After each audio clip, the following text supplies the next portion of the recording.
Yun ang collectibles. Oo. Ngayon, yung ating subscriber capital paid up ay 526,000. 13 tayo pa rin yung mga members. Sabihin ko yung mga pangalan. Okay, kilala na natin. Kilala na natin. So, no need na para sabihin. Ano? And, no need na rin sabihin yung mga... Utang. Hindi. Yung utang. Ay, hindi. Ayaw marinig. Ang utang, talagang mayroon akong mga ano doon. Kailangan sabihin? May notes ako. Sasabihin ko ba? Bakit ka may notes? Dapat yung locks. Ako may notes ako. Sisigilin mo kami. May mga questionable. Mayroon ako Okay, yung sige, audit. Okay. So as of now, meron tayong 620,499. Yan yung mga ano. Tapos, yan ang collectibles. yes. So, Ngayon, meron ako. Bakit naging 600? Yes, So, yun yung mga collectibles yan. Dahil doon sa mga may utang. Yan.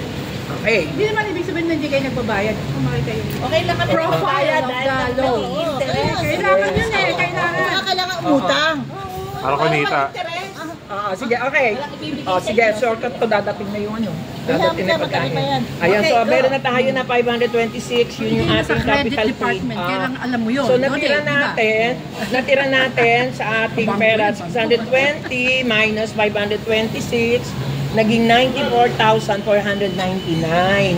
Itong 94,499, kumuha ako ng 15% na yearly naglalagay tayo sa reserve fund. Yan.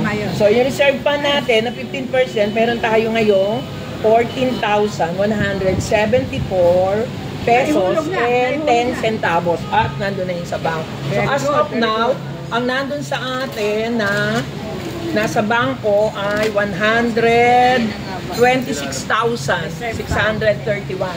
Reserve fund, ayun na. Nasa akin, nasa ano tawag dyan? Hindi siya ATM, passbook. Ay, very good. Dalawa kami ni Chelly doon, naka-NR. Very good, nakapasok. Yan, okay.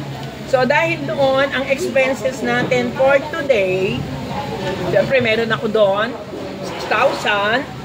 Ang food natin, 12,000. Meron akong binili na token na 1,002. Tapos yung diesel, ay abot ako ng 2,600. Para kay Roldan, sa akin. Yes, Ito kanila.